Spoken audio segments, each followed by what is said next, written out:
નમસ્કાર વિદ્યાર્થી મિત્રો, આજના લેક્ચરની અંદર આપણે ધોરણ 11 સાયન્સમાં ગણિતની અંદર ચેપ્ટર 1માં સ્વાધ્યાય 1.1નો દાખલો 1 જે છે એની ચર્ચા કરવાના છીએ। તો દાખલા 1ની અંદર આપણને આપેલું છે કે નીચેનામાંથી કયા સમૂહ ગણ દર્શાવે છે, તમારો જવાબ ચકાસો। તો આપણને અહીંયા જે છે અમુક સમૂહ આપેલા છે, તો એ ગણ દર્શાવે છે કે નહીં ચેક કરવાનું છે।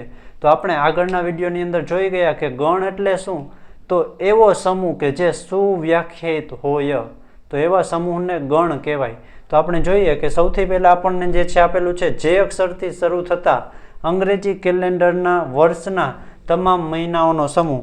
તો જે અક્ષરથી શરૂ થતા હોય એવો સૌથી પહેલો મહિનો જે છે એ થશે જાન્યુઆરી, ત્યાર પછી ફેબ્રુઆરી જે છે આમાં આવશે નહીં, માર્ચ પણ નહીં આવે, પછી એપ્રિલ પણ નહીં આવે, મે પણ નહીં આવે, તો જૂન આવશે જે જેથી શરૂ થાય છે, પછી જુલાઈ, પછી ઓગસ્ટ, સપ્ટેમ્બર, ઓક્ટોબર, નવેમ્બર કે ડિસેમ્બર એક પણ આવતો નથી।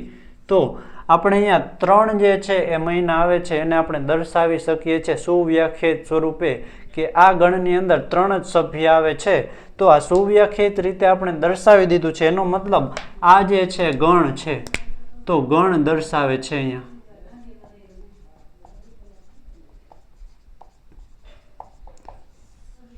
ત્યાર પછી જે છે જો બીજાની વાત કરવામાં આવે કે ભારતના 10 અતિ પ્રતિભાશાળી લેખકનો સમૂહ। હવે 10 અતિ પ્રતિભાશાળી લેખકની વાત કરી તો મારા મત પ્રમાણે જે છે એ 10 લેખક અલગ હોઈ શકે, કોઈ બીજા વ્યક્તિને 10 કોઈ બીજા લેખક ગમતા હોય, કોઈ ત્રીજા વ્યક્તિને એનાથી પણ અલગ કોઈ લેખક ગમતા હોય, તો દરેકની પસંદગી અલગ અલગ હોય, આમાં કોઈ એક ગણ સારી રીતે વ્યાખ્યાયિત કરી શકાતો નથી। એટલા માટે જે છે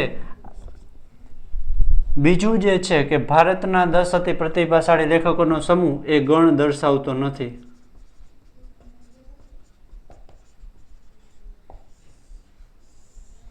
ત્યાર પછીનો સમૂહ જે આપેલો છે કે દુનિયાના ક્રિકેટના ઉત્તમ 11 બેટ્સમેનોની ટીમ।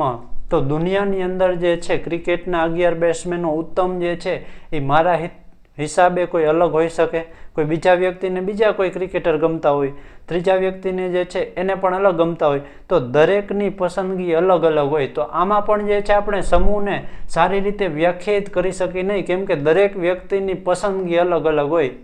તો ત્રીજો જે સમૂહ આપેલો છે એ પણ ગણ દર્શાવતો નથી।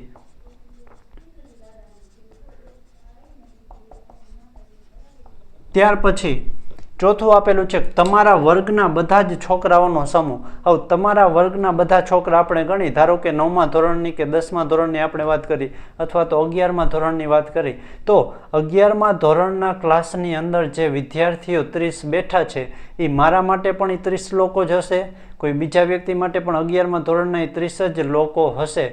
તો એમાં જે છે આપણે સારી રીતે વ્યાખ્યાયિત કરી શકીએ છીએ, તો એ ગણ દર્શાવે છે, તો એને સુવ્યાખ્યાયિત રીતે આપણે જે છે એ દર્શાવી શકાય। ત્યાર પછી સૌથી નાની બધી જ પ્રાકૃતિક સંખ્યાનો સમૂહ, તો એ થશે 1, 2, 3 એન્ડ સો ઓન, સૌથી નાની એટલે 99 સુધી થશે। તો આને સારી રીતે સુવ્યાખ્યાયિત રીતે દર્શાવી શકાય છે, તો આ પણ ગણ દર્શાવે છે।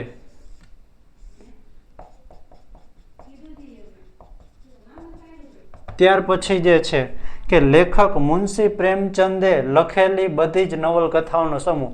હવે ધારો કે મુનશી પ્રેમચંદે 10 કે 15 કે જે કાંઈ પણ બુકો જે છે નવલકથાઓ જે છે લખેલી છે, તો એક ફિક્સ સંખ્યા છે કે આટલી નવલકથાઓ લખેલી છે, અને એ બધીને જે છે એક ગણ સ્વરૂપે દર્શાવી શકાય છે।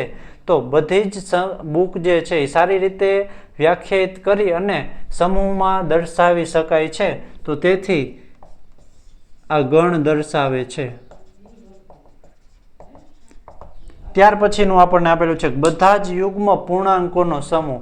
હવે યુગ્મ એટલે કે બેકી સંખ્યાઓનો સમૂહ જે છે, તો એને આપણે દર્શાવીએ, ધારો કે તો જો અહીંયા પૂર્ણાંકો કીધા છે એટલે કે ધન પણ હોઈ શકે અને ઋણ પણ હોઈ શકે, તો -2, -4, 0, 2, 4, 6 એન્ડ સો ઓન। તો આવો જે સમૂહ છે એને કહેવામાં આવે છે બધા જ યુગ્મ પૂર્ણાંકોનો સમૂહ। તો આ પણ ગણ દર્શાવે છે, કેમ કે આપણે એને સુવ્યાખ્યાયિત રીતે દર્શાવી શકીએ છીએ તો અહીંયા આપણે ગણ તરીકે દર્શાવેલો છે આ બધા જ વ્યક્તિઓ માટે સમાન જ હોય. ત્યાર પછી આ પ્રકરણના બધા જ પ્રશ્નોનો સમૂહ. ધારો કે આ પ્રકરણની અંદર 100 કે 110 કે 120 દાખલા આપેલા છે, તો બધા જ પ્રશ્ન આપેલા છે, તો એ પ્રશ્ન જે છે ને સારી રીતે એક સમૂહની અંદર ગોઠવી શકાય કે આ પ્રશ્ન સભ્ય તરીકે આપેલા છે, તો આને પણ સારી રીતે સુવ્યાખ્યાયિત રીતે ગોઠવી શકાય છે. તો આ પણ ગણ દર્શાવે છે.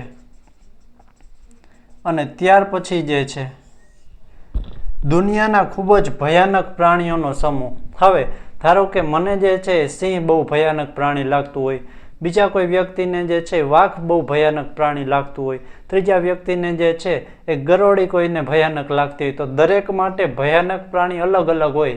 તો આને સારી રીતે વ્યાખ્યાયિત કરી શકાતું નથી, કેમ કે દરેકની પસંદગી જે છે એ અલગ અલગ હોય છે. તો એટલા માટે જે છે આ ગણ દર્શાવતું નથી.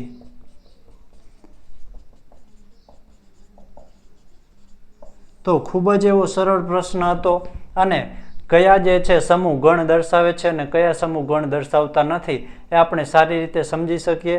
તો મને આશા છે કે તમને સમજાઈ ગયું હશે. તો ફરી પાછા મળીશું એક નવા જ વિડીયોમાં નવા જ દાખલા સાથે.